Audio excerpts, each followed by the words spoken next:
Mamma mia!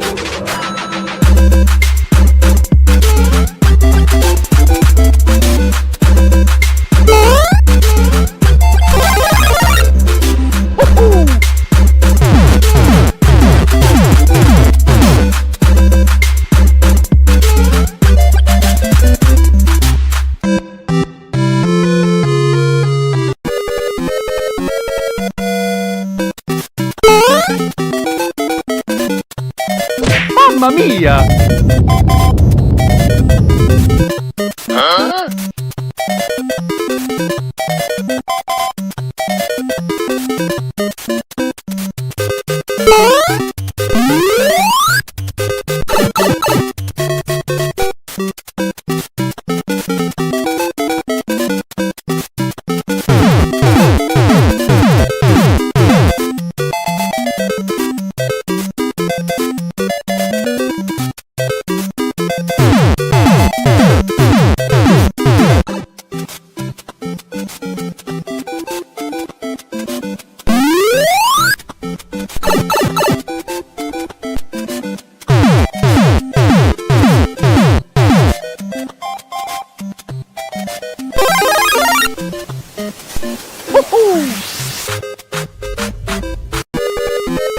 Nope.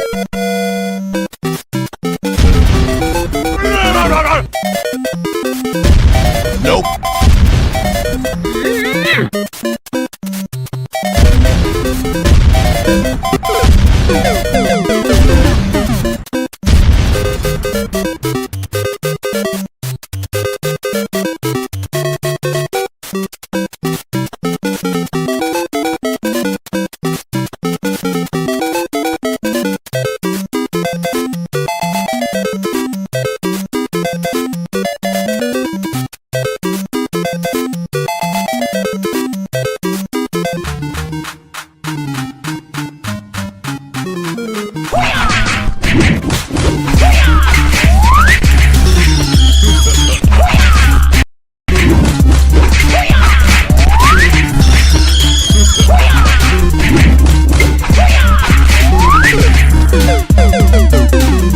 Mamma mia!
This is Jason from Retro Gaming Asylum.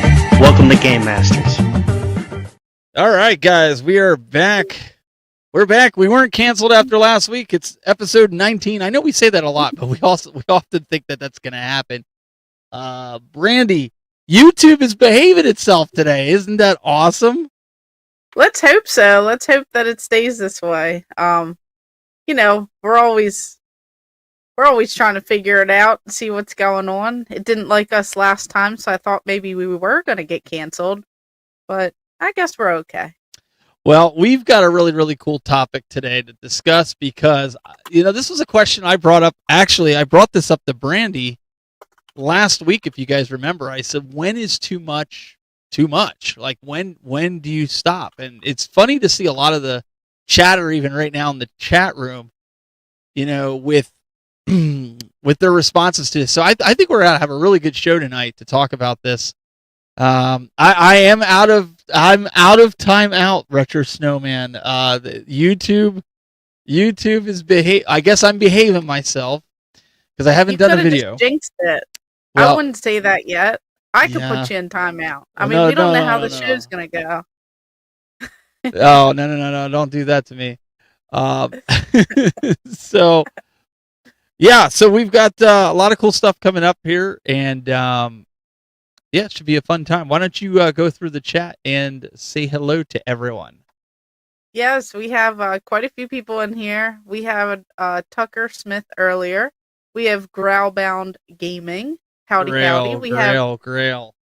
Yes, we have Chase over in the chat saying he's first, even though there were a few people ahead of him, maybe. So I can't give that to you. We have, is that Alaric Barber? Did I say that right? Let me know if I said that right. We have Retro Snowman. We have Tiger Moxie.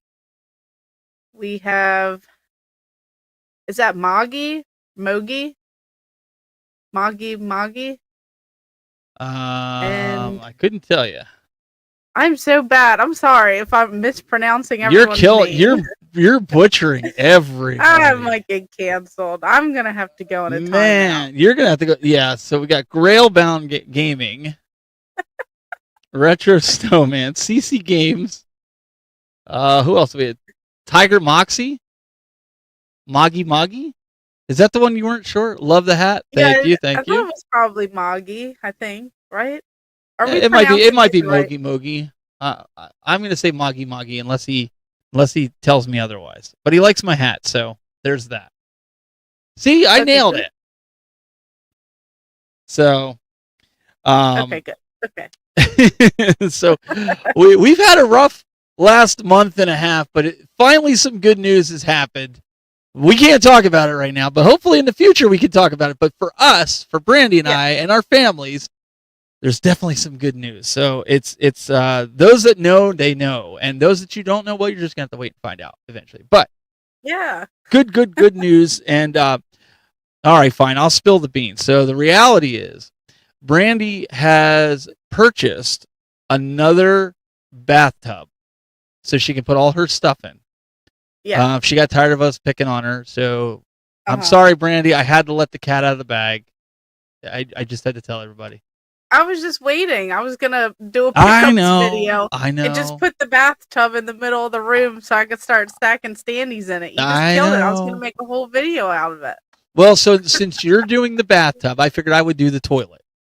That seems like a fair trade. What do you think? Okay, you can keep that over on your side. I'd rather have a bathtub than a toilet. In the middle of like the whole entire gamer toy room, that'd be a little.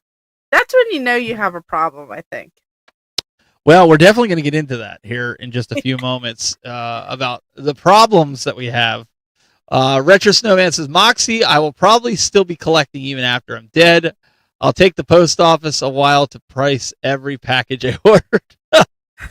I almost think that could be Brandy, but I wanted to talk a little bit. So I know we usually do news, so I don't know if this is considered news. So I'm not going to run the bumper for this, but there is a website that I purchased Neo Geo CD games, over in Europe, and they have a sale on them, Brandy, today and this week, I believe, and they were €30, which is like 30 pounds or something like that. So equivalent to that, that's probably like $26 for us, right? Shipping and handling is 85 pounds because they're including the tariffs. Mm. So the game is only 29 euros or 29 pounds. So it would end up costing me like $120 to $130 for a $30 game.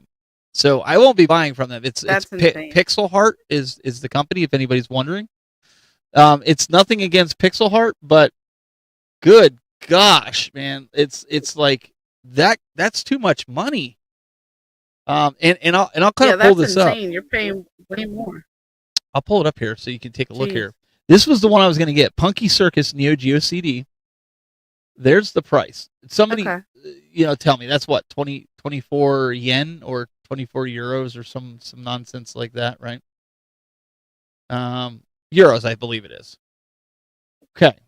I think it's euros. I think it's euros as well. So we're going to pre-order the product here. You all going to get to watch this in real time. We're going to add this to basket. Okay. I want you to see this because I want you to see that I'm not bullcrapping you here. Not that anybody thinks that I am. But this stuff has got to, this has got to stop. Okay. All right. So you can see here, I got to wait for her, I got to verify, blah, blah, blah, blah. So I have to put in my shipping address, which I don't care. People like to send me stuff anyways. It's public. I'm not worried about it. Anyways, look at this. Look, this is what I want you guys to see. Look at this. I'm not kidding you when I said this. Jeez. Somebody do the math. Somebody in the chat room do the math for that if you don't mind. Okay. What is that in American dollars? I want to say it's about 120 with That's tax, crazy. I believe. I mean, I could be wrong. I could be completely. It could be only like $83 or something like that. But even still, $83, let's say, for a $25 game. Somebody that's good with foreign currency. Yeah, that seems like a lot. That's like too much just for the one game. I've bought this $97. Greg Terry says in the chat room. $97. Okay. That's $100 plus. I mean, I'm sure there's going to be shipping on our side. But even still, $97 for what? A $30 game, Greg? Or $25 game? I can't do that.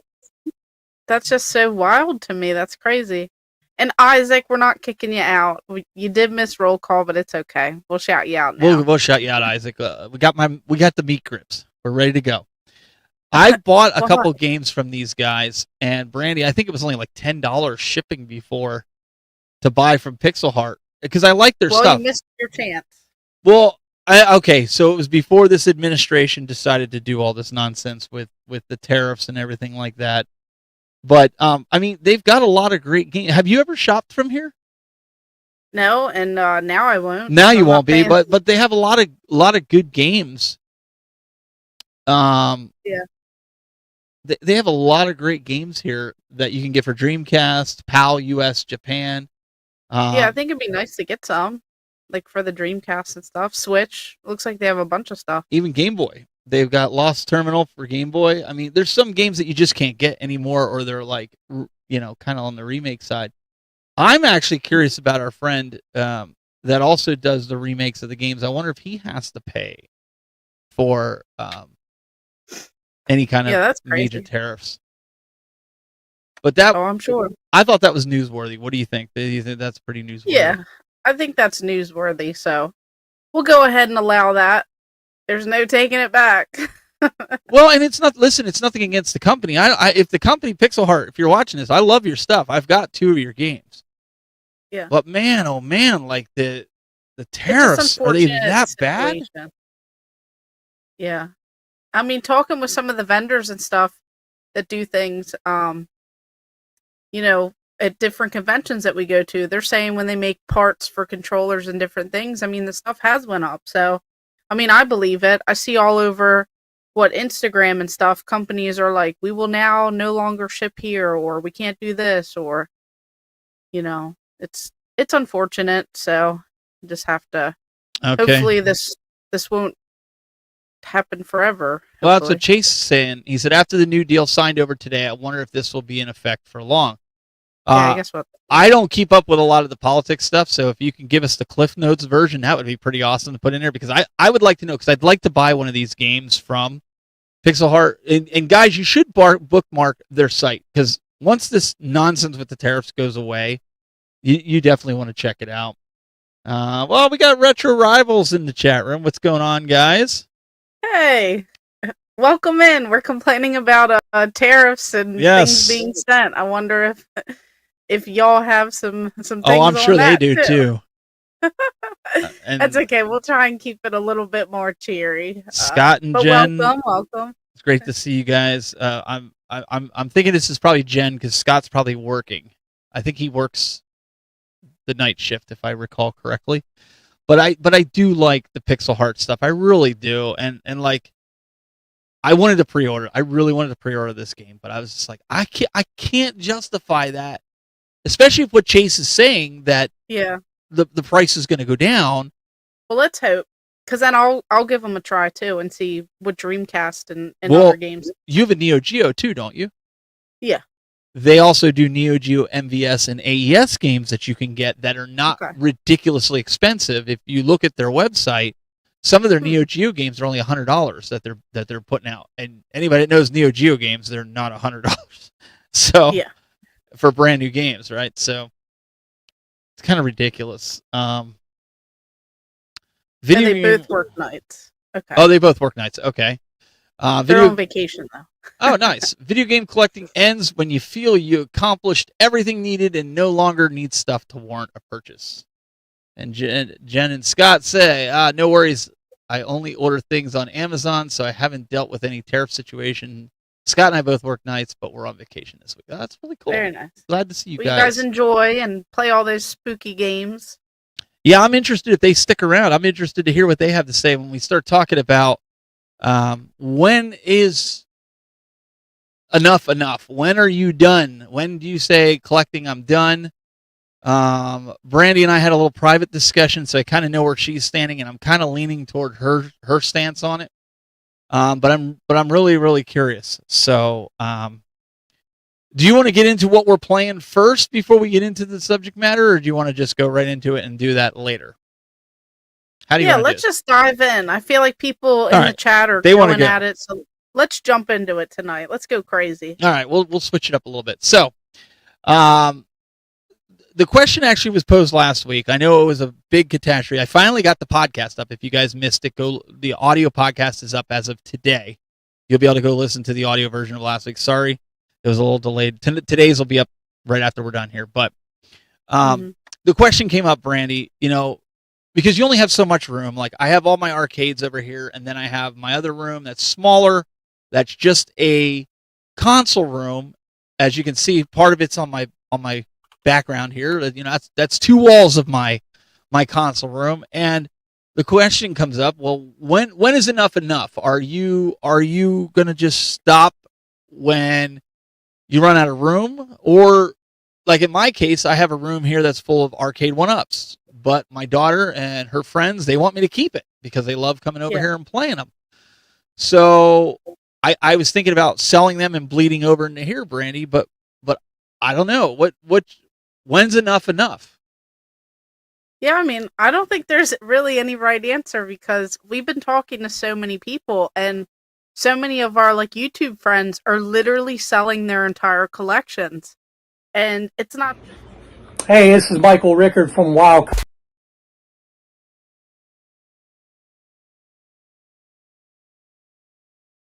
Like Phoenix Resale, he's came out, he's bought quite a few collections. We've seen a ton of other people who were saying that they're working on getting their collections out of their house. It's taking over everything. They just don't feel that same spark. They have things going on with their families. They have life situations happen. They no longer have that joy for the stuff. And then I have people in my comments all the time saying, you will have nothing or less and be happy. Like, people say that all the time. I don't know if anyone else gets those comments, but it's, if you think about it, when you run out of space, I mean, I always feel like there's more space, even though it seems like I'm out of space. So I don't want to say that that's my answer. I've debated, because some of you guys that have watched some of my home arcade stuff back in the past, I've showed you how I stuff boxes inside of the arcade one-ups, to store inside Brandy, as extra room, because the bodies are empty. There's no electronics in it, right? So I actually had a thought, maybe I take the front kick panel off and I could put games in there as shelves inside of the home arcades, and that would give me a lot of room, and it would kind of be cool in the same sense, right? Because you'd have an arcade with physical games underneath it. So I did kick that idea around. But a lot of people, it seems like they are downsizing. But do you think that there's so many people that have gotten into this space, they enjoyed it for so long, and now they just want to do something different? They just don't have that passion anymore to go around and collect, or they just don't feel the need to collect anymore. Maybe they want to try new things. Retro Rival says, the way I see it with collecting, there's no end for me, and I won't run out of room because as I play games on my backlog, there's definitely ones that I won't keep. We're constantly paring down. So they're ones that they get rid of games instead of just kind of keeping them in their collection and just kind of adding to what they already have. Yeah, and kind of like what they're doing too. Like, what a lot of people are saying is they're kind of honing in and focusing on their collection. Like, so many people are getting rid of the fluff and they're keeping, those quality titles, the stuff that they want to play, and they're keeping like good quality stuff that they enjoy. They're getting rid of like the crap stuff that they don't want to play. And a lot of people, are doing that same thing. It's kind of like you're shifting your focus. Mm-hmm. So instead of buying anything and everything, like when I started collecting, I was buying anything and everything. Like, I would see an Atari and a couple hundred games, or I would see this or that, and I would buy all that stuff because it was so cheap. Well, nowadays I'm kind of like honing in on like different things. So it's kind of like I'm shifting my focus at times where I want, some stuff that eventually I'd rather enjoy, or like the displays, to go in the bathtub where I put all my standees at. And good place for them. Yeah, I mean, I feel like it's like sturdy. When you have like all these warnings, they always tell you to go, sit in the bathtub, and I feel like it's a pretty secure place. It's heavy duty. If something were to happen, it were to fall through the ground or something, at least all those standees are saved. So it's just, I feel like even I'm shifting. Like, I'm not really going out there trying to add more and more toys of certain things unless it's like for the dedicated shelves that I have. So like, I'll always, look for Power Ranger stuff because I grew up with that. I dressed up as Power Rangers for the holidays, and, for like Halloween back in the day. I used to watch the movies. I have this entire bookshelf, like several shelves, so I'll always look for that stuff. Same with Turtles. I had those toys as a kid. I always wanted more. So like that stuff, but I'm not going to go out there and like look for anything and everything. It's like more curated, and we've touched on that a little bit. So Retro Rivals brings up an interesting point, and this is something where I'm at right now. She says we also have to think about, with current and future console generations, how much of the games will be on the disc, and is there a point to keeping most PS5 games when you're done? So, for me, I agree with you 110%, and this has come through my mind. I've actually thought about not buying as many collector's editions unless I want the little trinkets that come with it to collect because they're hard to find or whatnot. And it has to be like a collector's edition of something that I want, not just every game that comes out. But I'm finding myself more and more going after the physical cartridge-based games in my collection, Brandy, as you know, especially the Japanese. And you're going to see from some of my pickups this week when we get to that point, I'm focusing in a lot of the physical discs that you don't need servers to play these games. You don't need updates. You just pop the cartridge in and it plays. And Brandy, I think more and more, if you asked me today, if somebody came up to me and said, I will buy your Xbox Series X and all your Xbox games, or trade you your Xbox and all your Xbox games and everything that you have for the Series X for a Neo Geo, I would do it in a heartbeat. You would I wouldn't even care. I wouldn't even miss it, to be quite honest with you, because I would prefer the Neo Geo because it's cartridge based and there's no updates to it. So for me, I guess the curation that I'm doing is I'm buying the games that I want to play now that I play with my friends on the PS5 and the Switch. But outside of that, for actual collecting, it's all cartridge based. I stopped buying a lot of the disc based Xbox 360s, PS4s, PS3s. What I mean, are you still picking that stuff up? I mean, I am because I'm crazy, but I mean, this might be a good time. You have those pictures available? I do, yeah. Oh, the ones that you have here? Yeah. Let's pull that I mean, up. that might be a good time, to show everyone. So I went into my local Target, and this wasn't just one Target either. I noticed this at a few, but I forgot to take pictures. So this is their current PlayStation section. Makes sense. There's some disc-based games there in the cases. And then I looked for the Xbox games because people are saying that they're not putting games in the stores, they're going away, yada yada. Well, they don't have any games. They have 0 physical games in the store at Target. I looked everywhere. Now, you can see that the Switch, like, they have games. I should have took a better picture because they had a whole second row. Mm-hmm. But, like, all back there, they have them. But for Xbox, they had 0. So a lot of, the physical stuff with newer gen, like, I just don't see me honing in. Like, I'm not going to go for Xbox Series X or, like, all this. Like, I have some games. Yeah. But they're games that you want to play, like a Xbox Halo or One something, right? Yeah. Yeah. But, like, I just don't see me having that same thrill that I get with the older stuff. Yeah. Like, because there's nothing there. It's like they lost the passion. So I feel like I don't have that same passion. But when it comes to physical games, like older stuff, that's where the passion is, because I want to be able to pop in the games right away, because if I don't have a whole lot of time to beat the entire game, I want to at least try it for a little bit, or one day I want to play a little more, or I want to make my own decision on some of these games, because there are a lot from my childhood that I've played that I still have not figured out what they are. Like, I remember them, Yeah. but I haven't placed it yet, so I'm still looking for that.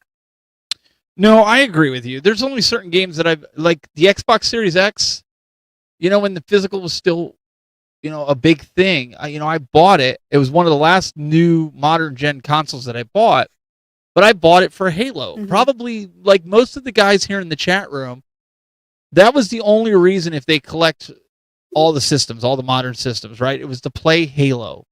And even Halo was delayed, and it wasn't, in my opinion, and maybe the Halo nuts out there will tell me differently, but I didn't think it was as good as some of the earlier Halo games, personally. Okay, I didn't think it was groundbreaking, earth-shattering, like, you must have this Halo game. Now, for some, maybe it is, but for me, I was just like, meh. I find myself playing the PS5 the most, even with the Switch 2, even with the Switch 1. The times that I play the Switch is when I want to be portable. PlayStation, the cloud, that can kind of be janky when you don't have a solid internet connection. I wish you could download the game right to, like, the internal memory, like, even if it's 1 game or up to 5 games that you can download right to your portal.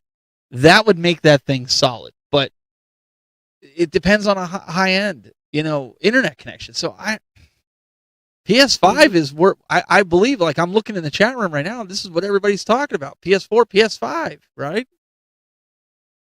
Yep. No, I agree, because I don't have an Xbox Series X at the moment, but I do have a PS5, and that is one that I play. And I played my PS4 for, a long time as well. But it's like, that's kind of like my way to go. Of course, like the Switch, eventually the Switch 2.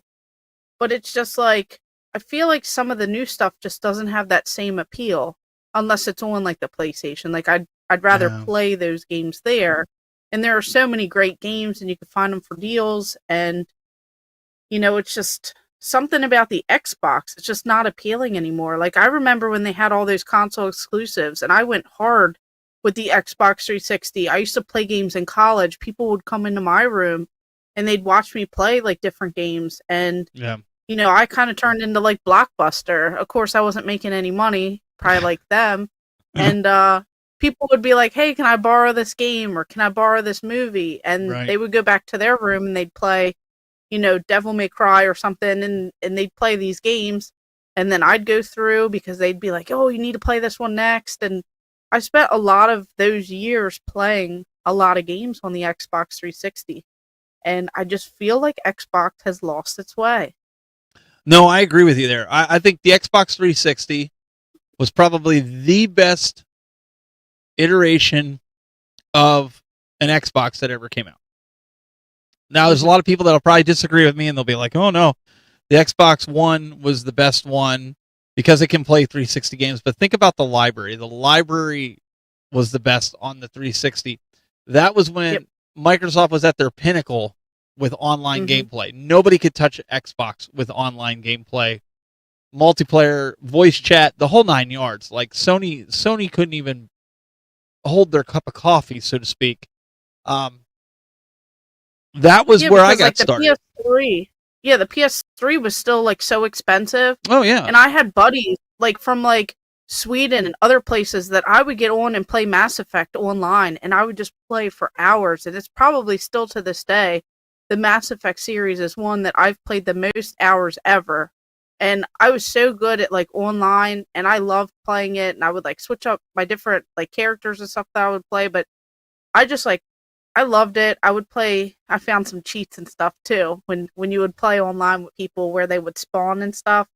There are some like ways, but it was just so much fun. You'd create these communities, then you'd try different games together, and that was like a time to be alive when it comes to online gameplay and just building friends, building these teams, these communities. And I feel like nowadays, anytime I get online somewhere, it's like kids beating me at Call of Duty or something, and they're just like cussing the whole time. So it's like, it's not that same fun that, I used to have in the Xbox 360 era.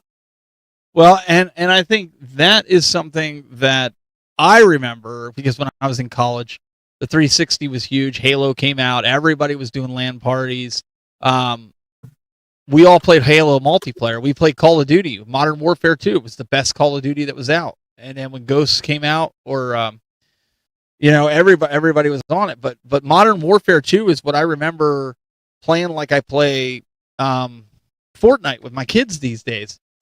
Jason says even Halo 3 Xbox 360 area, that way it really was peak Xbox. If you think about your favorite band that's out there, you could probably pinpoint a time that band hit its pinnacle and then it started drifting down, right? I hate to say it, and the Sony ponies are going to get mad at me, but I'm going to say it right now.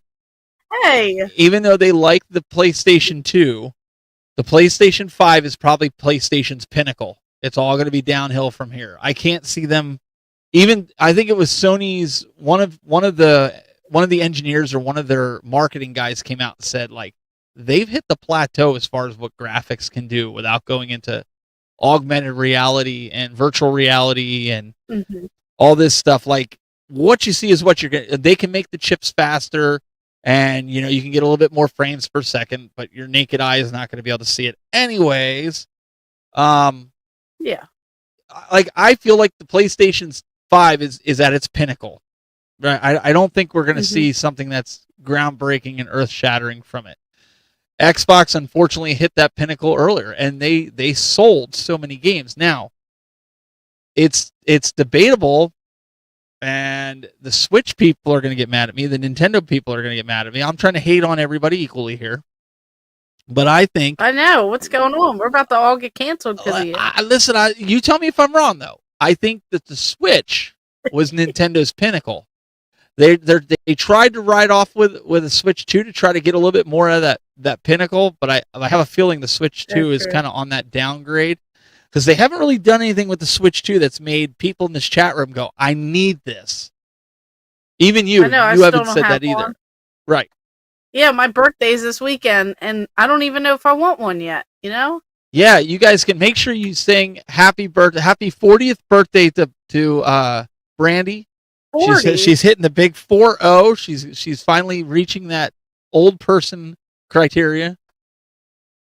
I'm not as old as y'all. I'm still in my 30s, my prime, not even middle yet. So don't make me even older. So you're because you're turning 34. You might as well say you're 40. You just might as well. No. Well, you're already halfway there. You round up as you get older. That's what you do. You round up. That's dang. You just destination switch. You see, I knew you were gonna get some people gone from this. Well, I knew you know it. what it actually is. You know what it actually is. Him and I. I'm just gonna say it like this since we're live, Marcus. You know the reason why I said that, right? You know. It's because you know. That's all I gotta say. He'll know. Happy 43rd birthday! Wow, 43rd. wow, hitting 43. She don't look no 40. Well, I'm kidding, appreciate it. guys. Thanks. I don't want to look 40. I'm in Hey, my 30s, okay. All right, Retro Rivals say. Retro Rivals go. I agree with you on both accounts at the Tech Buzz. I might even give the pinnacle to PS4 over PS5. Ooh, okay, all right. Yeah. Between the two, there hasn't been a PS4 big is probably leap. one of the greatest. Yeah. The only reason I'm giving PS5 that, because I will partially agree with them on this.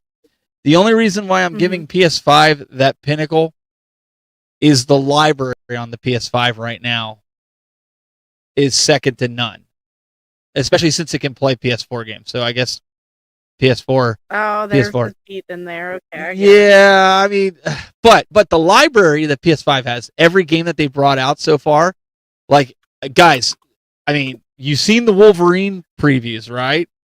I mean, Brandy, even you, I was calling for that to be the game of the year, and that's not even out yet.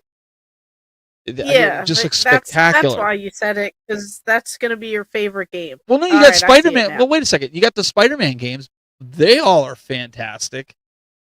You've got a lot of great games that are out there. But I guess if you want to look at specs, the PS4 really did have the PS4 had a very nice library. The only thing I didn't like with the PS4 was the PS4 VR. That made me nauseous. I have it, but it made me nauseous. So I'll go with that. No, I mean, and like they're saying in the chat too, it's like, what was the biggest leap between generations in your, opinions? It's like, nowadays, I don't think there are going to be as great of a leap because, like you said, with the naked eye, you're not really seeing those like upgrades. And then unless you're spending all this money on these advanced televisions, you're not going to notice all these different things. Yep. So like really those biggest leaps were back in the day. Like when you went from like, Super Nintendo to like Nintendo 64, or when you went from like Atari stuff to like Nintendo, or like just like from that shift to 3D. Like it's just, we're never going to get anything as crazy or like as noticeable now because of how advanced we've changed. So isn't that really interesting? Because the PS4 was kind of coming out at the end of the cycle of the Xbox 360. It was just coming out, and then the Xbox, what is it? The Xbox One that was their. I call it the VCR Xbox because it does. It kind of looks like a VCR. It was when they first started stepping into the digital world, and that would have been the PS4 era, if you will. I love my PS4. I'm not gonna lie. The thing that I see with the PS4 is there was a huge difference between the PS4 and the PS4 Pro, where I don't see a huge difference between the PS5 and the PS5 Pro. And somebody else in the chat room, tell me I'm wrong. Convince me that I'm wrong. And that's okay if I'm wrong, but I'm saying convince me that the PS5 Pro is worth every dollar. I know we're talking about when to stop collecting, but I think understanding where we're at in the timeline of video games is going to help for that, because let's talk about this for a second. I'm not into preserving everything. Like, I have my favorite things and whatnot. Brandy, you're a different collector. You and John Hancock are into preservation in the sense of you want to try to get as much stuff as you can to preserve it, where not a lot of collectors think like that. Not a lot of collectors' mindset is like that. We collect the things that we want, the things that we find nostalgic, or the brand or company that we find nostalgic. But for you, did you find yourself slacking after the Xbox 360 and PS4 during that crunch where things started getting more expensive? Did you stop collecting for them? I think where it shifted with me around that time were the collector's editions. I stopped going out there and shelling out so much money on collector's editions because it's like I can't justify spending like $200+ every game for that. Like I can't do that.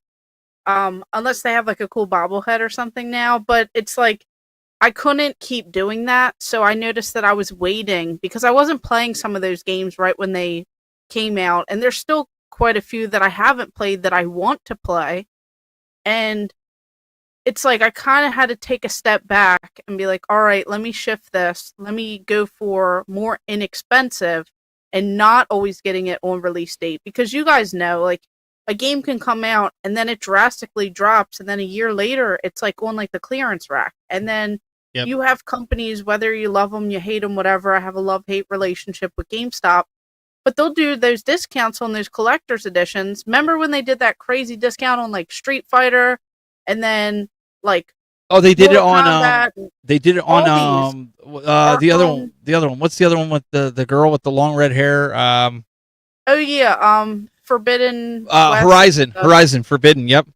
Yeah, they did it on those. So like I bought those collector's editions, but I originally bought Street Fighter when it came out brand new, like $150 or $200, and then I bought like a couple more, and then I didn't even sell them to make a profit or anything. I ended up giving them to people for exactly what I paid, and I was just helping everyone out. But I should have been more smart with it, so I could have like got some money back towards it. But no, I was happy just to help everyone.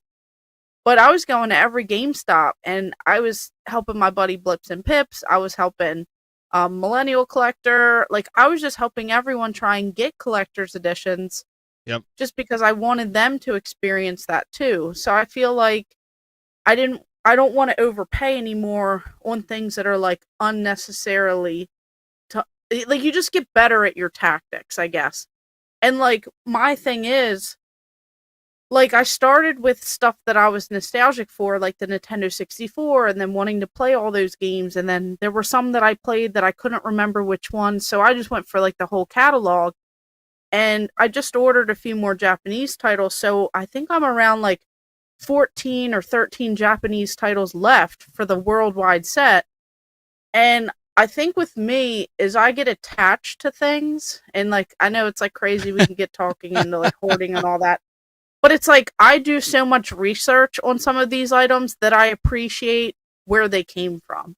Yeah. So, like, I'm different in a sense where I want everything because I want to learn and I appreciate, and I'm hoping one day this stuff won't be in my house. It won't be for sale. Like, it'll be somewhere where people can enjoy it, and I really hope something like that can happen. I don't know, how or what, or if it'll travel with me or whatever, but it's like, I think I have those in, like, the back of my head, that's why, that's what helps me keep going. That's what, pushes me forward, like, to do all this stuff. Yeah. For me, it's like, I'm a big college football fan. So when college football finally came back, what was it, after 11, 12 years or something to the video games? I think the last one was 2014. Yep. And that one went up. Yep. Yeah. That one went up in value. That was around like $100, 80 to $100. I bought the first college football because I wanted to play it. I spent the premium, and I know it's a sports game and nobody likes to spend that kind of money. But now the new one came out for this year, And as a big Ohio State fan, and they won the championship last year, so they would be on the front cover with, I think the other two, Texas Longhorns are on the front of that. I think they were on the cover. I forget who else was on the cover, but I'm with you, Brandy. Like, I know they're going to bring it down. It's a sports title, so I don't have to have it day one. For an updated roster, they're not really doing much with the graphics. They might have tweaked and fixed a few things, maybe with online play and menu systems and things like that. I'm gonna wait until that comes down to $10, and then I'll go out and buy it. Like, I'm not gonna spend. And I started doing that with WWE. I love those games, but I'm not gonna spend every year $60-$70 on this game plus DLC and everything. Yep. Yeah, when the price is going to come down in like a month or two, I mean, literally in a month or two, it's going to come down because college football, the season ends in January. That's when all the bowl games are. So in November/December, you're going to be able to pick up college football for like $20. If you wait till January, right after the season ends, in between the time the new game comes out, you'll probably get it on clearance for like $10 at GameStop, brand new. I know Gretzky's going to give me a hard time here. I knew that was going to happen, but but you get it though. I mean, like those types of games, I can't see myself buying and paying full price. Where, we talked a little bit about this in the beginning here, where with like the Neo Geo CD. You guys, if you didn't see my video I did a while back, I got that Neo Geo CD complete in box for $10 by basically playing what I got at a pawn shop for $1, sealed games that ended up going up in price. I ended up trading them in for a Neo Geo CD, and I got it. But I'm not like Neo Ness and trying to collect for the Neo Geo. No, yeah. I want to collect for the Neo Geo, but I want to play the games, right? So I've been doing I've been buying, games that like we talked about from Pixel Heart. I was getting some of those there's a couple other companies like Project Retro Games. He has sent me a ton of repros. They look really nice, but they're repros, Brandy, that you can, I know you've gotten some from him, that you can play on the Neo Geo CD, mainly because I want to play the games. My kids and I, we've been playing them. We when friends come over, Metal Slug is a big, franchise for me on the Neo Geo. I love it. Yeah, that one's so much fun. Right. So when I'm playing that, but if you look at for the Neo Geo CD, I believe it's like a $500-$600 game. Just in the CD, and I know it's expensive for the Neo Geo, but just in that sense. So I'm like, just to play the game, I'd rather play it burned or something.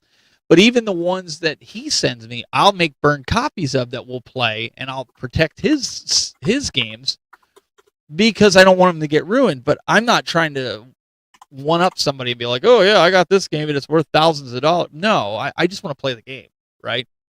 No, I agree, because those are really addicting. I had like this, it was like an aftermarket tabletop arcade machine. I ended up selling it because I needed more room for the Sega Saturn kiosk. So, that was my limit. The arcade one-ups and stuff had to go. But it had Metal Slug on it, and it had like 6 Neo Geo games. And I loved playing those. But some of them, to buy them for the console, were so insane. Like, so insanely priced. So I don't really mind buying some that are like cheaper, just to play. I'd rather do that. So Jen's asking, she's like, do you know what I've noticed, at least in New Brunswick, Canada, where I'm from? I keep expecting games to go on sale at Christmas that came out the year before, and it's not happening as much anymore. I agree. I think I've seen them go down maybe as cheap. Maybe, is it fair to say about $10 maybe? Yeah, but some of them, it's like, I don't see them advertised as much. Like, I remember, like, around Thanksgiving, you have Black Friday. I remember getting all of the deals. Like, I remember going, everyone would pile in my little car, and I would be like, all right, you go, the DVDs are over here. Look for these ones. All right, I'm going to go to the video games. All right, we need to go here. And I would get all these games to play and collect or whatever. But it's like, I don't even see that. Like, I don't see the deals, especially with like Nintendo. They don't really mark down their first party titles, anymore. So I'm not really seeing a big difference. Like, even like she's saying, the lowest she's seen it is 40 or $50. Like, that's not really a deal to me. Like, I No. remember when certain games would go, but now it's like the first party titles are like the really good games. They don't go down much, but it's like those like, lesser titles that'll go down a little more. And then I see them in like the clearance aisle at Walmart, and they are like a couple bucks, $5, $10. And I'll get some to like give away around like Christmas time when I do those 25 days of Christmas giveaways. But it's not like I'm giving away like all these first party games, because like she said, I don't see those deals anymore. Yeah, it's funny. Nintendo, as CC Game said, they don't really do deals, and I think of people, and I've heard people, family members, even saying like, "Oh, I'm not going to buy any of the first party games until Christmas or Black Friday. I'm not spending $70 or $80 on a Switch 2 game when Black Friday they're going to drop the price to $50." And I don't think so. I don't think you're going to see that. If anything, they maybe drop it $5, maybe $10 if they're feeling generous.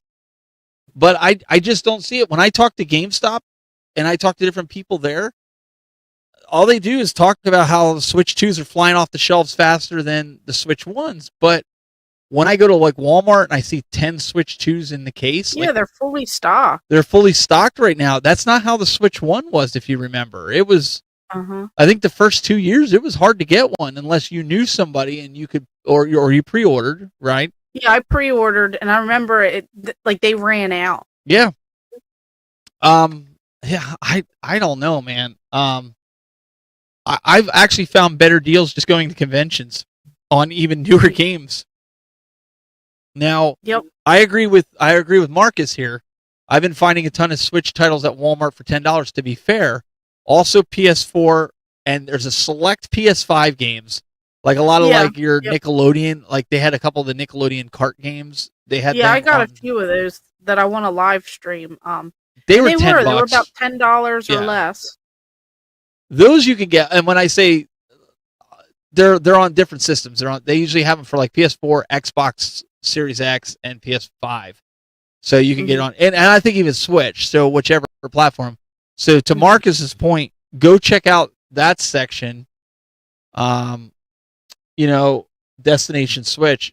Check like what he's saying. Check out the different sections at Walmart, because they are doing them. Some of them, Brandy, are even $20.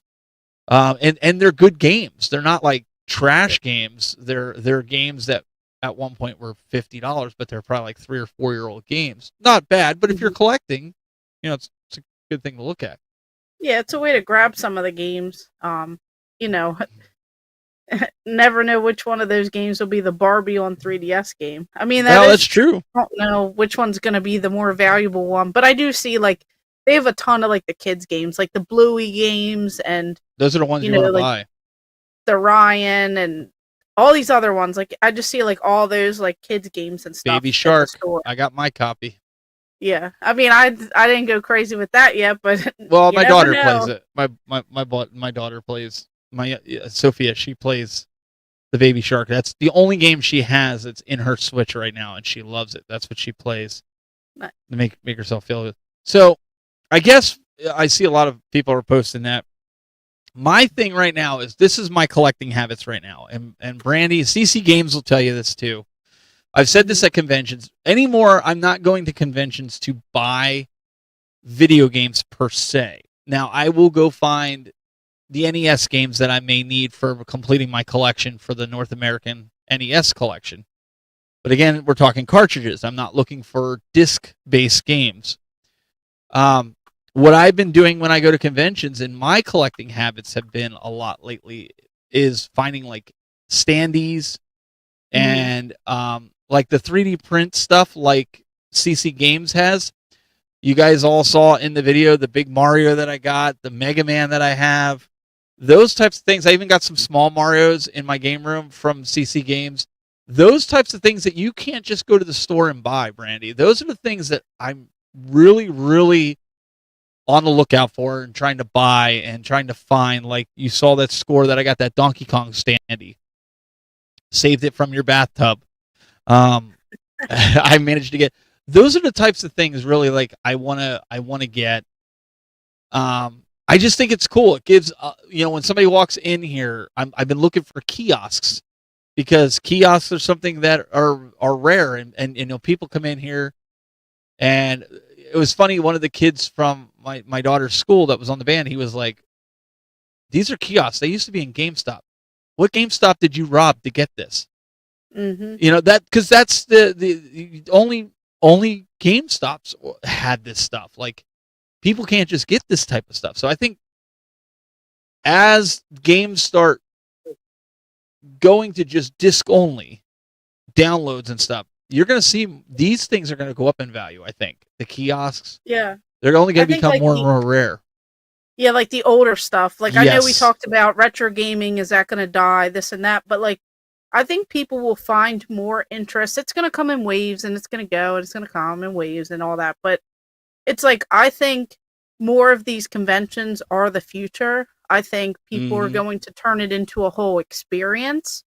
And then that hype of the experience will kind of like drive some of this. Like we talk to so many kids at these conventions and they're just like, oh yeah, I have a Nintendo, or my dad got me into this, and I collect Dreamcast, and I do this and I do that, and that's like the thing. Like these conventions are getting people, into not just like hanging out with their friends and all that, but like they're getting into things that maybe they don't see everywhere. Like when I go to conventions, I don't want to buy a sports title or whatever that I see at every single store.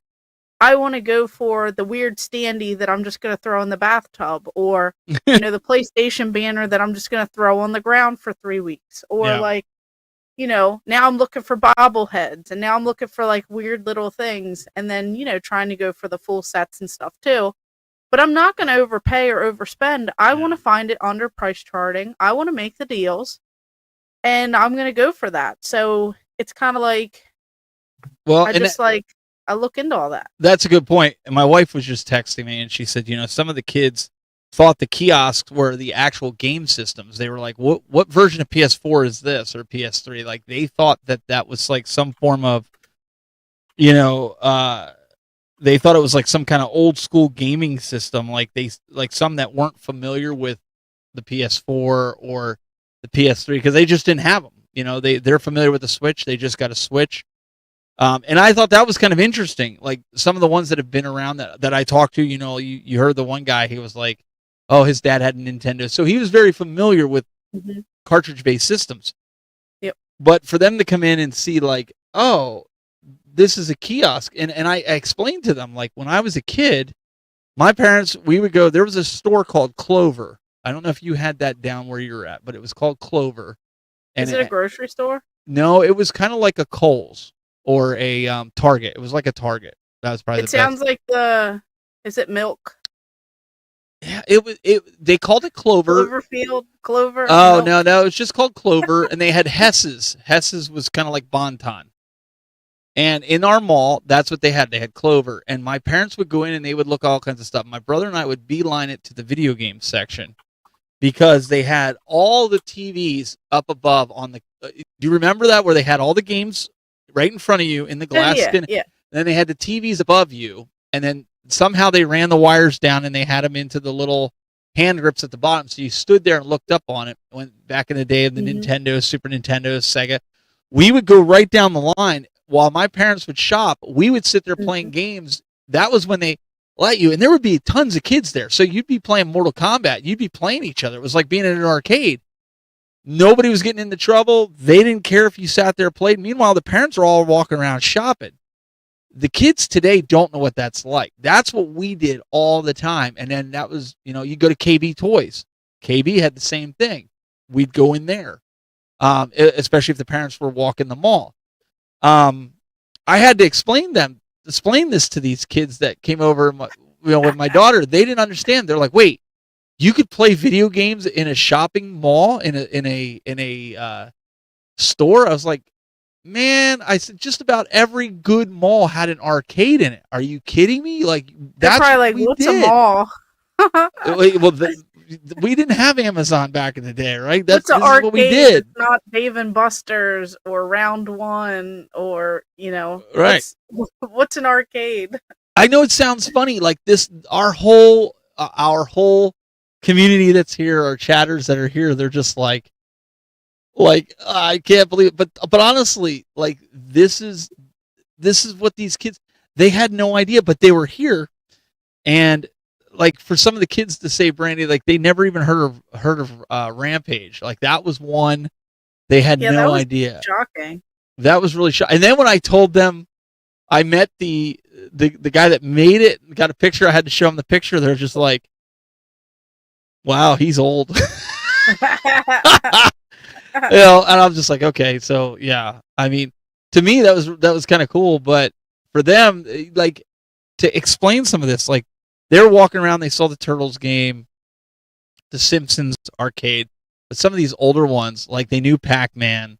It's just funny because we grew up in the era where you played video games while your parents shopped, or we went to a bowling alley and it cost you $0.25 to play WrestleFest. Like that was like one of my favorite games to play at the bowling alley was WrestleFest. Yeah, those were like the good old days, and you don't like. Did anyone else ever experience this? Now you're talking about Aladdin's Castle in the mall. We had an arcade at our mall, and I'm pretty sure it was that, but they literally had an overnight event where you brought your sleeping bags. Yep. And you could stay the night at the arcade, and your parents would drop you off. You'd sign a little permission slip saying it was okay that you stayed there, and no one really slept. Everyone just played video games and arcade games in that arcade. Like, I remember staying up all night, or like as long as I could handle, and we would take turns on every single game, whether it was like air hockey, whether it was Pac-Man, whether it was, like where you're on like the motorcycle and you're like racing, or whether it's a light gun game where you're playing like Carnival, or really just any of them. And I remember those days. And do you wait? Do you remember the days? Pulling up here, this comment here from Tim Keller. Do you remember playing Donkey Kong or Pac-Man at Pizza Hut? I do. That was the first time I ever played Donkey Kong, was at a Pizza Hut when they had the Book It. Do you remember the Book It? Where you got the little pin, and if you read so many books in a month, you get a star, and then when you filled up your pin for the month, you could get a free personal pan pizza. And we would go in, and we would play that while they were making our pizza. We would play, like I would play Donkey Kong and Miss Pac-Man. Those were the two games that I remember they had. And I think they had Galaga toward the end. Yeah, we had a few at our like skate land, like skating ring. Like there were arcades there, and I remember doing that. Like, yeah, I'd be skating and I'd be having a good time, but I remember just like they had a lot of light gun games, and me and my brother, we would just like start playing. We had our skates on, it was like quite the experience trying to learn how to balance and all that, and actually trying to play the games. But oh yeah, man, Marcus says, I remember Suncoast. So do I. I used to buy all my my manga DVDs when I was into Japanese animation.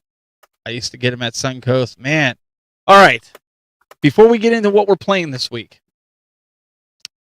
how much is too much? Well, I think there's really no answer for this. I think this is an individual answer.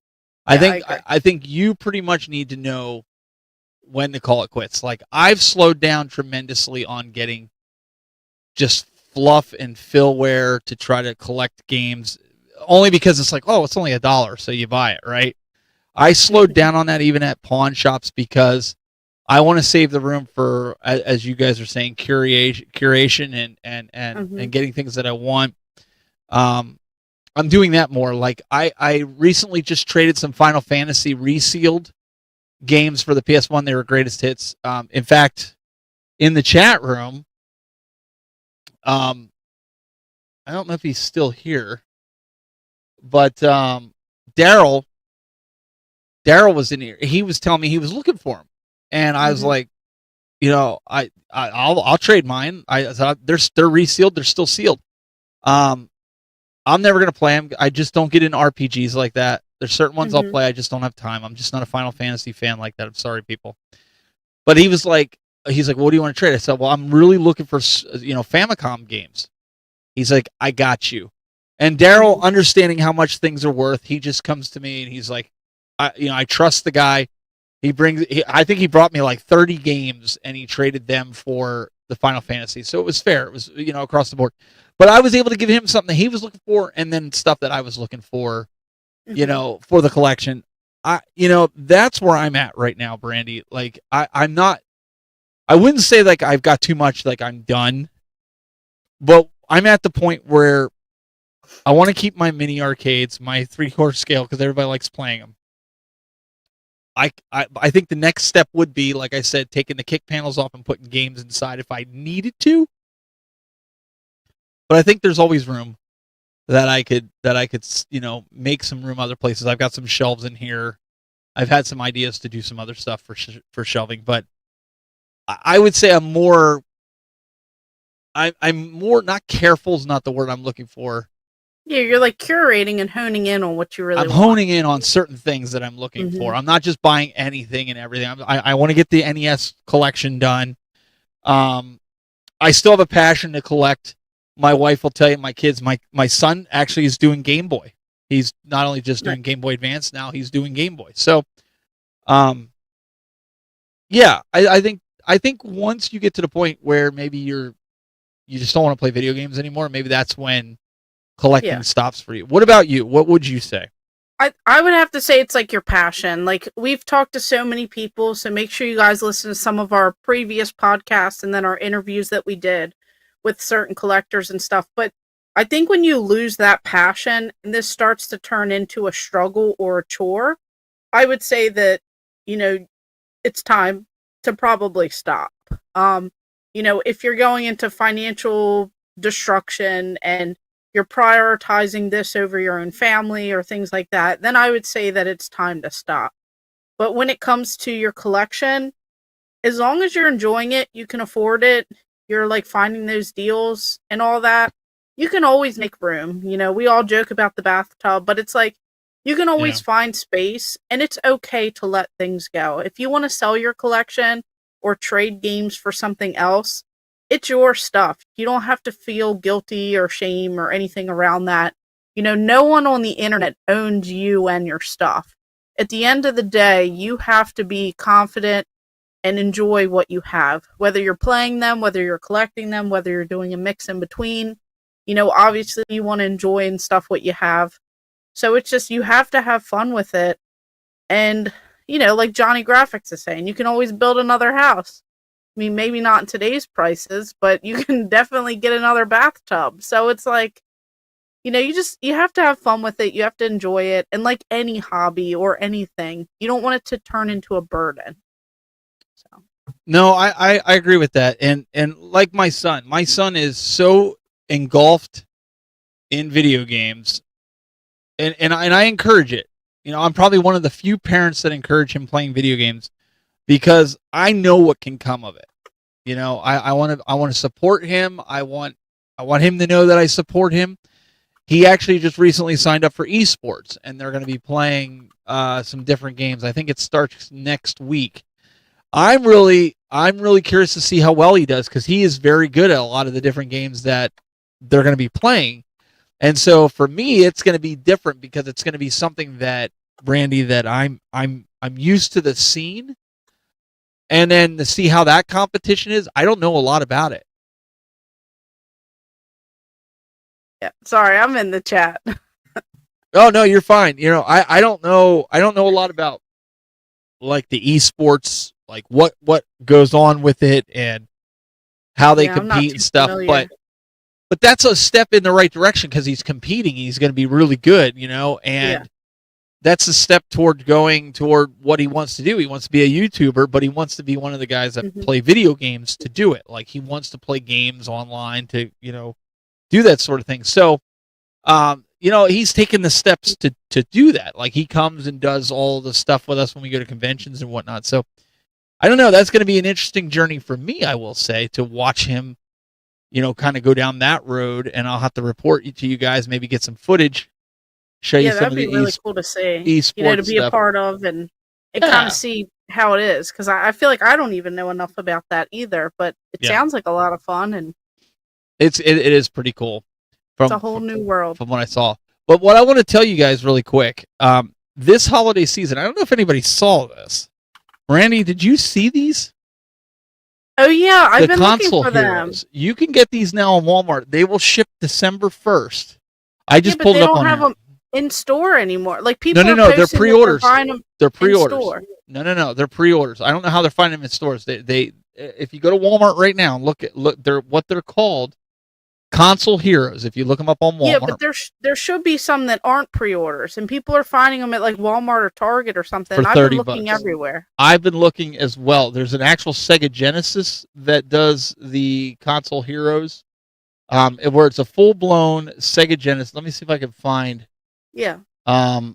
the image. But these, and they also brought out the other wave of the action figures. So if you got any of the action and I haven't figures, seen those either. I've People are saying they're finding them in the store, and the I'm new not. action figures. Oh, I've seen the Axel, and I've got the Eye, and I've got the Wolf from Altered Beast. I've got those. Yeah, there's only like the first wave, but people are saying the second wave they've been finding. You can in order them stores right now. for, like, months now. You can order them right now on Walmart for like $10 each. So, yeah, you can go. I wanted to find them in person. Yeah, I want to find them too. This is something I want to get to for Christmas for my son. I think he would enjoy it. He's probably watching right now, and he's going to be like, "Oh, that's what Dad's going to get me." Well, we don't know yet, but I think these would be kind of cool. They're just dioramas. They're not anything like you sit and play with, but I think it'd be kind of cool to collect. Yeah, they come in like cool boxes. Yeah, for me, I want to get something like this and put it in the game room. I think it would be kind of cool to set up. But this is the Sega one. It's about $40. Don't pay more than this. Yeah, I'm telling you, Johnny. Okay. These are the ones that you definitely want to. So what you want to look for is they are called console heroes. Here's an Altered Beast one, I think. And see, these are all saying pre-order, Brandy. Everyone I've seen, I don't know how people are finding them, but everyone I've seen say pre-order. So people are showing pictures of like the little like here's Sonic 2, it's pre-order. Like the actual little like here. You'll have to see if you can put it in the chat room.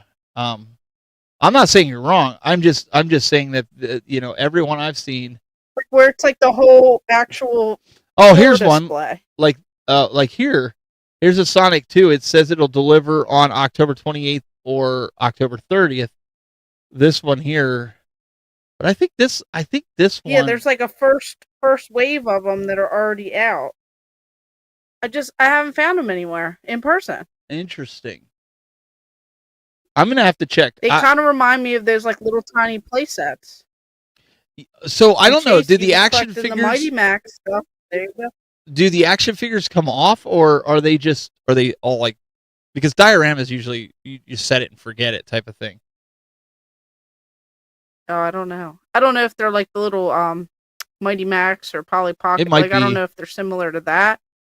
Or if they're like stationed. I think they're pretty cool, and like I said, something else for you to collect for your game rooms.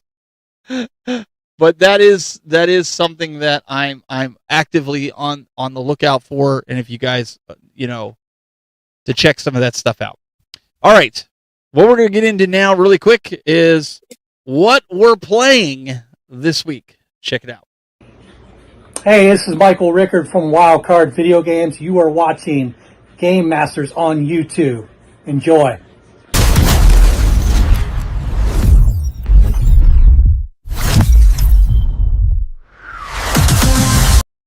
All right, what do we have here?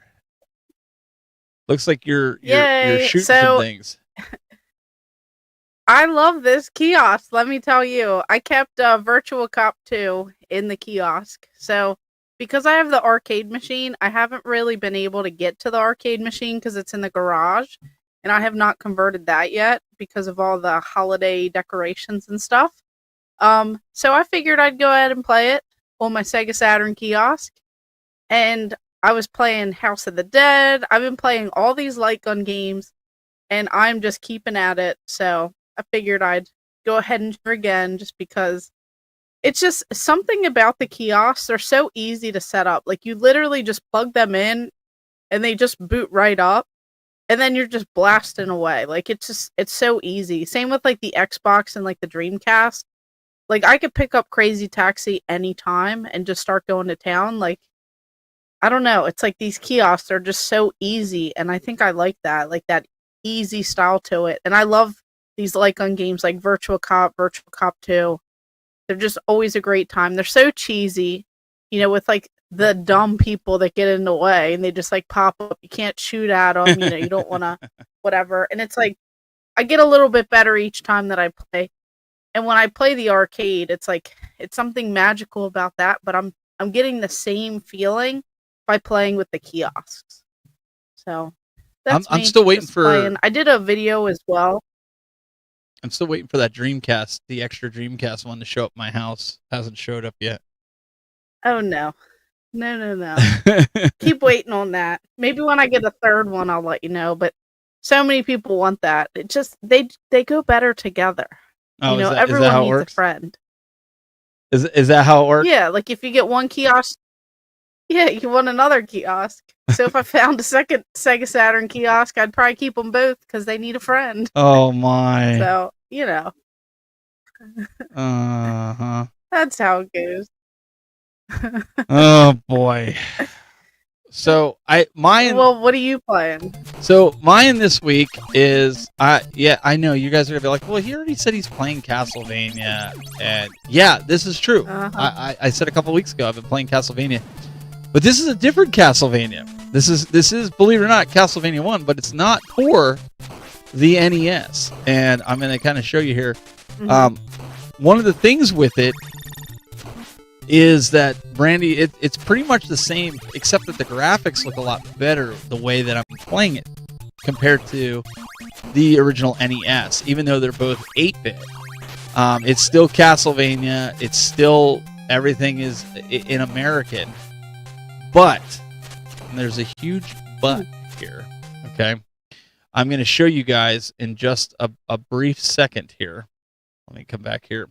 But where I was playing it is where we have to take a look here. Let me set this up here, and let me get it like this. And I think I got it. Nope, I got to do this. I'm positioning some stuff here. All right. So right there, I picked up this week. This is part of my pickups, but also like my game of the week, Brandy. Oops, rotating it there the wrong way. This here is You're like a bobblehead. yeah.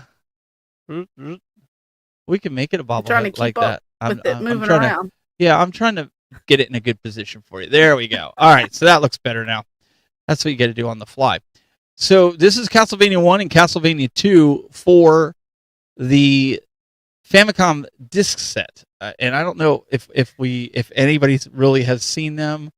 I've been on this kick a lot lately since the conventions, Brandy. Ever since we started talking about Japanese. Let me go over here. So, I have been on this kick, as you guys know. I got it from Jason, but these things are so cool. If you haven't seen them, they're like little floppy disks. Let me open this up here. I just got these actually today. I put it in front of me here. The way it is, it comes in here, and they look like little floppy disks. But the graphics on them are so much better than what was on the originals. And, I guess we have to be careful with what side. This is actually marked side A and side B. And then the copy protection on the Nintendo name logo. But even how this is all done, Brandy, like you got they give you a little sleeve that you put the game inside of it, like kind of like the dust collector of the NES, and then you have the other artwork that's here. That's on it.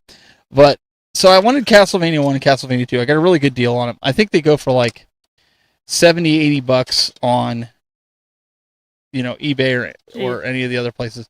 I ended up getting them for $52. So I can't beat that. That was shipped straight from Japan. And that was included with the tariffs. So I'm not going to open that up. But the cool thing is, Brandy, the one I got, and this is what Jason was telling us. This is the first one I ever got with an actual instruction manual. But look how cool.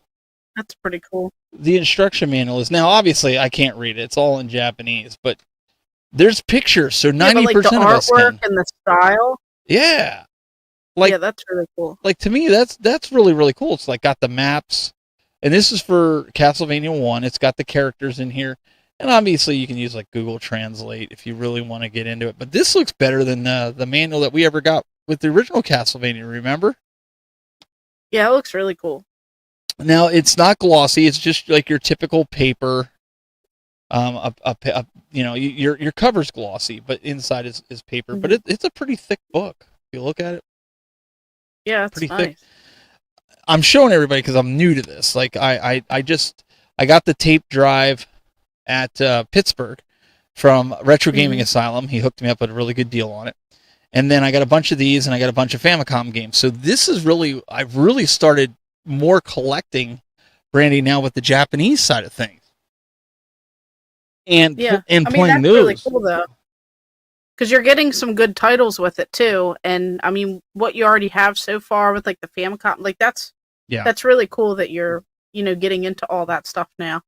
Yeah, I want to see what the differences are. And I don't know if there is any. I have Doki Doki Panic. That's one that's over there for the Famicom that I've got to play. And I don't know if I have Mario USA or not. I have Mario 1. I have Mario Brothers, I think, and the American version of Super Mario Brothers 2. I don't have the Japanese version of Super Mario Brothers 2, which is different. The music is different. The most Daryl's saying in the chat room. Probably on a lot of them, it's a lot clearer. What about with the Castlevanias? Does anybody know if there's any major difference between Castlevania 1 for the NES versus Castlevania 1 for the disc, the Famicom disc system, or even Castlevania 2 for that matter? I'd be curious to find out. I'm going to start doing some videos on this, and as you guys can follow along with my collecting journey into the world of Japanese imports. Yeah, I mean, I'm kind of curious too, so I'll be watching. Do you to kind of see like what the difference is and see? Do you do a lot of Japanese collecting? Basically just N64 at the moment because I'm trying to get the rest of those games, but a lot of them are expensive now. But I think I only have like 13 or 14 games left for the worldwide set, so I have to find those, and then maybe I could dive a little bit more into it. But I don't want to take on too much at one time, Yeah, American Mario 2 is Mario USA. Okay, so I do have that one. American Mario 2 is Mario USA. So I do have the Japanese version of that, which is cool. It's like playing. Yeah, I remember that. It's like playing the American Super Mario Brothers 2, which is kind of funny. But I want the Japanese Mario 2, which looks like Super Mario 1, but it has different levels. Like the design of it is like Super Mario Brothers 1. I haven't gotten any of the Japanese Sega, like the SG 100 or the Mark III. I haven't gotten any of those. Yeah, that'd be fun to dive into. I mean, it'd just be really fun to dive into a little bit more if I knew more or if I could find better deals. So Daryl's saying that the Castlevania, that was on the games that you got, that the music is different. Nice. He's saying. So yeah, I mean, I'm just playing around. I'm checking these out. I want to get some more of the Famicom games, the Japanese, the Super Famicom games, anything Nintendo. That's the Japanese systems that I'm really doing because of the NES going after the complete collection. But also the tape games, I just feel like those are going to be elusive one day. Like not everybody, like the kids that were here thought it was pretty wild that I had a Japanese system. Like the one kid was like, "I know Nintendo, that looks just like it." But I said, "No, the Japanese Famicom. This was Nintendo for Japan, which they called the family computer. That's why it's called the Famicom." And I said, I've been learning all about this stuff. I said, but it's pretty cool. So they were sitting there and they were messing with the tape system and everything. So the disc system. That's awesome. But yeah, it's pretty cool. Anything new on your side of the fence there? Yeah, I've been going down a rabbit hole collecting bobbleheads. Oh yeah. Well, I just got another one in the mail. You and your bobbleheads. I don't know what is going on with my life, but this is from Command and Conquer. And we have this Kane talking bobblehead. So I didn't realize it was like still sealed, but I'm gonna open it anyway. But it's still like in the actual packaging. I want to get a video together of all the bobbleheads that I do have because I've been a little crazy recently and I've gotten like so many of them. But pretty much it's like a talking one. Now I don't know if it now you as I break it. Alright, we're good. Didn't break. So as I drop everything, but we have this bobblehead. So another bobblehead. Doesn't really have like I guess like too much going on with it, but yeah, I wouldn't even know if it works or not because not now. You dropped it. No. It just it sounded worse than it was. Oh, okay. You just dropped it on the mic. It sounded worse because these ones are like durable. So they make like two different ones that I'm finding out. They make like this like harder like I don't know if it's like ceramic or what, and then they make these like real cheap plastic ones. He looks like Stone Cold Steve Austin. And that's the bottom line as he's wobbling his head back and forth. Yeah, like I wonder if I just change out the battery because here's the button and it's not. See, you broke it. I told you. No, it said. I guess they didn't. Oh, yeah. I think it needs new batteries. Well, to be fair, it's probably the original batteries. They're the little tiny batteries. The watch batteries. Those aren't going to last forever because this is from like 2007 or something. What's he supposed to do? Does he talk or make noise or what is he? Yeah, he's it says talking. So it says on here. If you have a laser pointer around, just pull the batteries from that. I think he says Cain lives, you can't kill the Messiah. It's from 2007, the Cain from Command and Conquer. See, I don't know. I think this might have been like a pre-order or something. See, it says on the top here. Chase wants your duplicates, your doubles, or if you get triples, he says, I'm your guy to buy. Yeah, so I mean, I guess it just like came in this like little plastic thing. Right. Now, I'm sure I'll find some. No, I don't need to. I didn't break it because there's no other ones on there. So even if I did, I don't think that there's any more of him on there. Or there's one from like Canada, but this one was very expensive. I mean, a lot of the ones that I need left, like there is a 4th version of Mega Man, and I have 3 of them, and it never pops up on eBay. So I'm willing to spend whatever on that because I need it. So if you guys have that, that's why I need to make a video on all the bobbleheads. And then there's like a couple different variants of some of the ones that I already have. And then there's so many. Like they made so many different ones for like the Nintendo, the GameCube, like just that era, PlayStation 2. There's so many sports ones. There's so many really just out there. Some are cheaper, some are more expensive. So it's a rabbit hole that I'm going down. And let's see, you're going down to getting some rare things. I don't know if you noticed, I picked up a nice Jaguar hat here from the Atari. Yeah, I do like the hat. The Atari store. I got a t-shirt, and I got to thank my buddy Sean from the PlayStation Ain't Dead podcast. Okay? Because I asked him, Sean had this Jaguar logo shirt on when he was on here, and I have never seen an Atari Jaguar shirt since the system was out, 20, 30 years ago. And he was wearing it on the podcast, and I'm like, dude, where did you get that shirt? And he's like, oh, right on Atari's website. Just go on there. So I bought the shirt, and then I bought the hat, too. And I'm thinking I'm going to go get a hoodie, too. I just love the Jaguar logo. I like the eyes, and it kind of looks, the wording makes it look like it's the mouth. I don't know. It's pretty cool. But you can get the hat. I think it's $20, $22 it might be on Atari's website. They have them right now. You can, if you like my hat, you can go get it. But don't give me credit. I learned about it from Sean from PlayStation Ain't Dead podcast when I was in there. He's the one that told me about it. So I went over and picked it up. Thought it was pretty cool. Because these are like video games hats that you don't normally see, Brandy. Like you see people wearing PlayStation ones all the time, and you see. I do have the Jaguar. I have a complete in box, paperwork and all. Even the controller, I have an extra controller that's complete in box. So, Jaguar's another one I think is a rabbit hole that I could go down collecting for. But I just use the what is it, the EverDrive for it, and it just stays in my system because I had issues with my pins. So Stone Age Gamer, when they fixed it so that the EverDrive would work, they're like, yeah, I wouldn't take it out. Like, just leave it in there. So any of the games that I collect for, I just set them on the shelf. I just kind of. But all my games are. That's one that I'm also trying to go for a full set, but I kind of put that off. Yeah, I'm over halfway, and I have the most expensive game. How many games is there?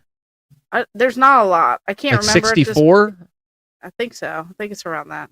Because it's 64-bit, and that's what I was trying to remember. I think somebody had said something like there's 64 games for 64-bit. It was one of the first. I feel like it has to be around that. Let us know in the chat. But yeah, if you know what it is, yeah. But that's one that I did want to go for. It's just I got like distracted. Yeah, but some and of then those I was going for the 32X as well. I have Battle Spear. I have Battle Spear. And how much does that go for? How much is Battle Sphere? I don't know currently, but when I actually had a buddy of mine, he had a duplicate and he hooked me up with it. He sent it to me. And at the time it was like an $800 game. Oh my goodness. I don't know what it is now. I'll look it up. It could have went down. But he sent it to you and it was $800. Yeah. Wow. Do you have the CD part? I don't. I don't have the CD drive. I don't even have the CD drive for the TurboGrafx, and that's something else I've been looking for. But if I find it, 541. 541. Yeah, loose. Okay, so it must have went. So I mean, it's still up there. So if I get a TurboGrafx CD or a Jaguar CD, it's got to be pristine, recapped, the whole nine, because those are so pristine. That's another one of my grails. Like at the Turbo Express, the TurboGrafx, my Turbo Express is completely recapped. It's beautiful. You can play it. So the Turbo CD is something else that is on my grail list. I'm sure Johnny Graphics has it, but yeah, it's eluded me. That and the Jaguar CD. Yeah, because even Mundane Designs is saying the Jag is fun system, but the CD drive is hard to find, one that works. And that's what I've been finding too. Like I could have had one years ago, but it had like some issues. So I'd rather just wait, and I do want to play all those games. So CC games, I probably would get an analog duo so I could play TurboGrafx CD games, or if they have an attachment for the Jaguar CD games, that I know some of them they have those attachments. The thing is, I want the real hardware. I want to keep the real hardware. I want to kind of keep it in the box and kind of, I don't know. I'm not necessarily saying I would keep it out so people can play on it, but I kind of want that. It's just, I don't know. It is. Turbo 16 CD is a major investment. No lie, but there's no copy protection on it, so you can get all the games and play them. If you didn't want to collect for, like, I think Bonk 3, I don't know what is it called, Bonk's Adventure CD or something like that, but whatever's Airzonk or whatever, Airzonk CD. That game is like mad stupid expensive. Like I think it's like thousands of dollars. I could be wrong, but I last I thought it was. So most people aren't going to go out and buy that, but you can make a copy, you can play the game. I have it on my Turbo Express on the EverDrive, so I play it that way. But I would love to have it. And Johnny Graphics, he was even saying here, Brandy, he's saying, I mean, it's definitely a really cool piece of history. I support getting one. Just be ready for constant problems. Yeah, that's so. Yeah, Airzonk is. See, I told you, Airzonk's like over, and that's not just the TurboGrafx version. It's also Super Airzonk. That's what it is. Yep. Because there's Airzonk for the TurboGrafx, and then you got Super Airzonk, and it's a stupid expensive game. Yeah, Airzonk is not, but I mean, for a game, it's still hmm 200 bucks. It's crazy to see how some of the prices are. That's a system though, Brandy, I think I would like to collect the complete collection for is TurboGrafx. I don't think there's a lot of games for that either. Yeah, well, good luck, because They're just There's- rare. there's like what the one that's like, is it still over $8,000 or whatever it is? Oh, is there a game that's over $8,000? I don't know much about the Yeah, the values Magical of the Chase. game. I know they do make really good replicas and like reproductions of Magical Chase, so you do have to be careful with that. So how much is Magical Chase? So I don't know a lot of the values of the I think that's like TurboGrafx. over $8,000 or something. Is it really? Yeah. Lord, Yeah, Lord, everyone's saying Lords it's of well into Thunder. the thousands. Oh my.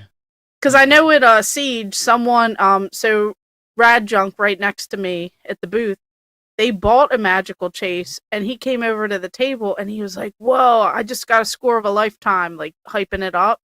And then he's like, do you see anything wrong with this game?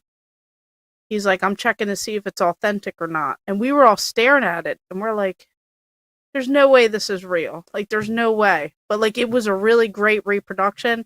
And he's like, nah, I'm messing with you guys. He's like, this is a reproduction. And you can tell because there's one little tiny black dot on the back of the cardboard case to show that it's like a reproduction. But if you didn't see that little tiny black smudge, then you would have thought it was like a real copy of the game. But to be fair, if I was going down this road and I collected every real game for the TurboGrafx 16 that was within reason, right? $200 or less. And then those two games were ones that I had to get repros for because they were ridiculously expensive. I would buy the repros and just have it just to say like I have all the games that you can play them. But I wouldn't be one of those guys that would pass it off as a real game. No. It would just be to play. Like for me, but I don't want to spend $10,000 for one. My wife would not let me spend $10,000 for one game. That would never happen. I think that'd be a little crazy. I think it would be a stretch to get her to let me buy like the Flintstones, which is like $1,300. Because that is a game I eventually got to get. Sorry, Aaron, that is one I have to get. That's probably one of the most expensive ones right now that I have to get for the NES. Is that Flintstones one? It's just $1,300 or $1,400. My hope is I'm like the Game Chasers, and I can go into like a game store, or I can go to a yard sale and find it for $5. Oh yeah, well, good luck with that. Well, hey, you never know. I mean, that stranger stuff things does have happened. happen though. Yeah, Someone said simple. Don't tell your wife. simple time. But it's hard not to tell your wife when she watches the podcast. Yeah, because You you know. know us, we're all gonna brag about these things. That's right. Yeah, hit the lottery first. And that's how it is too. I always joke with everyone. I'm like, yeah, when I win the lottery, I'm not going to tell a soul. And then in the same breath, I'm like, here's me live on the channel later. Hey guys, guess what happened to me? She just said, she texted me, she goes, yeah, it would be a big stretch for you to get a $1,300 game. Now, if it was an income tax return and we didn't have like some major bill due or something, I'm sure she would be okay with it. Yeah, there's a couple around that price tag that I will eventually get for the Super Nintendo. It will happen. There's like a limit. I couldn't go over a couple grand, but what do people do? Maybe We'll that's see. something. Maybe that's next week's topic. What do people do when you're collecting for a full set and you have super expensive games that you have to buy, but you're trying to be a responsible adult? What do you do? Do you buy them? That's called The Struggle is Real. The struggle is real. So if you see that title, bring your stories next week. In fact, why don't you do this? Shoot us a little video or a little audio clip of what, if you don't want to be on camera, not everybody wants to be on camera. Send us an audio clip that you record on your phone. Every phone has an audio thing. We'll put up a picture of your logo or whatever. And tell us a story of you buying a super expensive game and how you didn't get in trouble, or maybe you did get in trouble with your significant other, and how you justified it. And do you still have that game to this day? I think that would be interesting because Brandy, yeah, we have adult money, but we also have adult responsibilities. It's not like, we can just go out and drop $10,000 on a game. No, Yeah. I don't want to. I want to. I can play Flintstones right now. I want it for my complete set. I'm going for the complete North American collection of the NES. So that's the reason I need it. If my wife doesn't let me get it, I'm going to end up buying a repro. I'm just going to be honest. And I would tell people, but like, well, it's $1,400. It stops there, but I can at least buy a repro for like $20 or $30. Throw it in the collection, and have the game. You'll get it eventually when it's the right time. Maybe it'll come down. I think I saw it like last year or something around this time. Someone got it for like $800. I feel like that's like a good deal if you could get one. That's what it was 3 years ago. $800. I think it was even like last year. I saw one super cheap somewhere. I don't know. Because even Bonks, like cartridges galore. Bonks is up. They were willing to. Did you see Bonks? It's up to $1,100. Jeez. And that was what? Yeah, those are all $700. Going to be struggles for me when I get there. $700 or $800. That's how much it was last year. I remember Cartridges Galore had it. Yeah, that's crazy. No, but it's like, or are you smart about your stuff? Do you do trades? Send us all that stuff. Like, what do you guys do? Do you try to like justify? Do you try to save up all year? Do you set aside? Do you trade in things? Do you have to sell things before you could buy more? I mean, I kind of want to know what everyone does. Yeah, I'm curious too. I want to know, like, are you okay with bootlegs to get the full collection so you can have every game, or is it something like you can't say that you have a bootleg and say you have the complete collection? I mean, after all, you collect for you, right? You're not trying to do it. Like, if you're trying to impress people, be like, yeah, I got the original. I paid for that. So I want to know what it is. We might already have a clip coming in through, I think. I don't want to jinx it, but Mundane Designs, and I'll get it cropped a little bit better for you this time too. It sounds like he's talking to me currently, so I'll go ahead and grab that off Marco Polo. But however you guys want to send it on in, if you guys, I know we say do it, horizontal for like the YouTube style, but even if you did it vertical, I could, convert it to that. Or if you just want to do audio, you could just send it through Instagram, or you could send it through Facebook. You don't have to go through email or anything crazy like that. Just send whatever you can to us. We'll try and spruce up the video quality or cut it to make it a little bit better. So we're just kind of curious, and anyone can send it in. You guys don't have to be a YouTuber or like a crazy collector or anything like that. We want to know, because this is something that it's just, we're all getting to these stages. We all want things that cost too much. We all want things that are out of our reach. And it's like, how do you do that when you have responsibilities, when you have families, when you have bills? How do you get to, what you want? Yeah, I agree with that. I think we need to hear that. And if you have audio, if you don't want to be on camera, that's completely fine. You can either just do it audio only, or take a picture, or just hold the camera at your collection and tell the story. That's completely fine.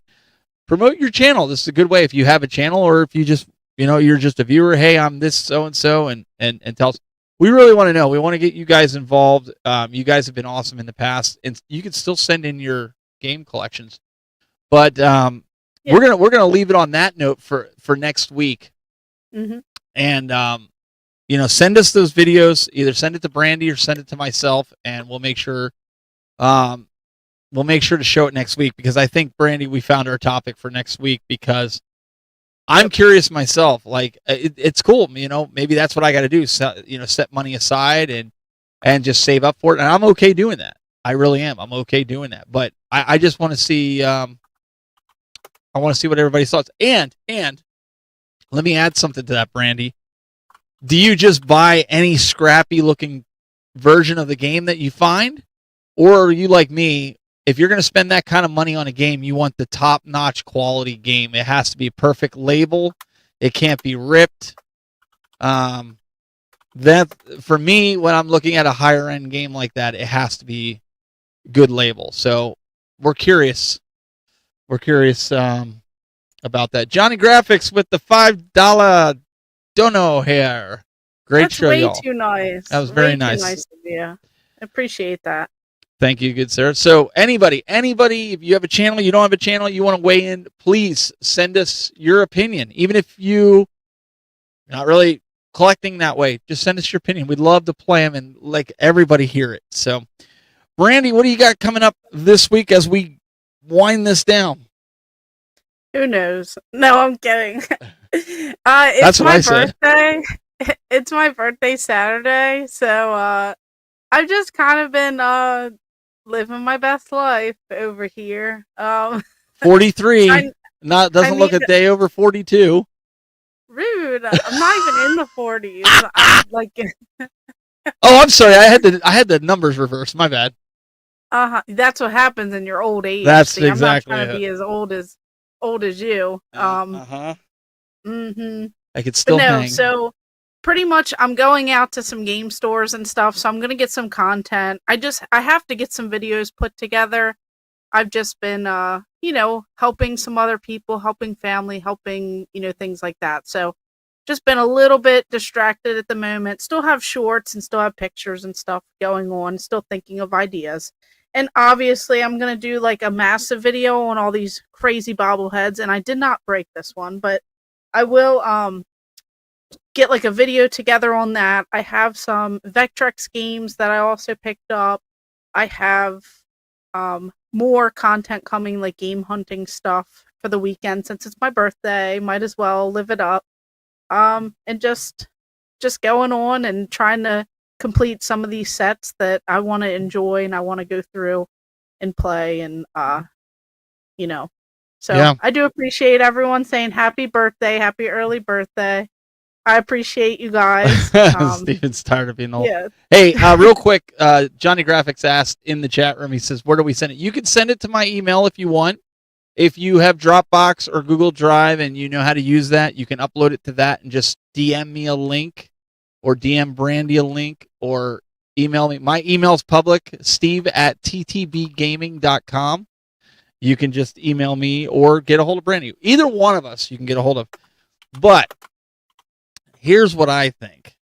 This is what I think.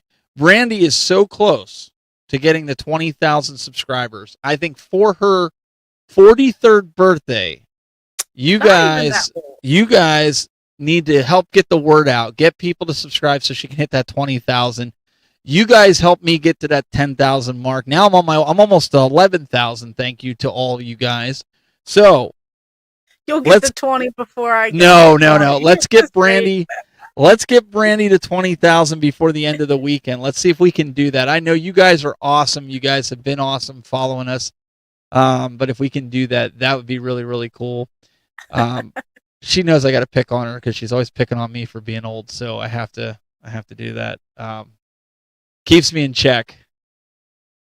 No, I'm older than 43. Man, I wish I was still 43. Add another 3 years to that. He's an old fart. I'll be 47, man. I'm getting up there. He's trying to act like I'm even older. I'm still in my 30s. She always gives me crap at the convention, so. Because he talks about things that I wasn't even born yet. Well, okay, like, to be fair. Remember? To be fair, I forget. Like once somebody's an adult, I don't look at age. See when people get mad when I say this, but I don't look at age. I don't look at race. I don't look at anything like that. I look at like you're a person. I'm talking to you, okay? So if you're an adult, I just assume that, and my wife will tell me that all the time, like, hun, I wasn't born when that was good. I'm like, oh, man. So, yeah, like Isaac's saying, like when I was in my 30s, somebody might have been 15. So then when I'm 45, you might be, 30, that type of thing. So, yeah. But, guys, we really appreciate you hanging out here with us today. We're going to make sure you guys send Brandy some happy birthdays on social media. Let everybody know it's her birthday and tell people to subscribe to her. If you guys want to, you can subscribe. I'll have hopefully a video up on Friday, youtube.com/thetechbuzz. Hopefully I can get some stuff. I have a review that I have to do on an LED rope light I know it's not really gaming related, but it is for your game room, so I do have to do that. And I want to start doing some stuff on Famicom. So we're going to have that. So, guys, we will see you next week for more of the Game Masters.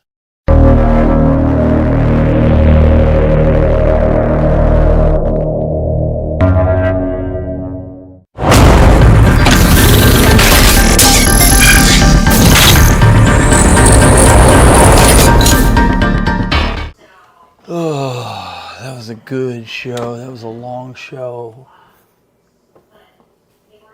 What are you doing here? The show's over. What are you doing? Go away. What are you doing? Do you see this? Look. What are you doing in there? Why are you here? The show is over. Go home. Go away. Get lost. Oh my gosh. Just in our house? Yeah, go away.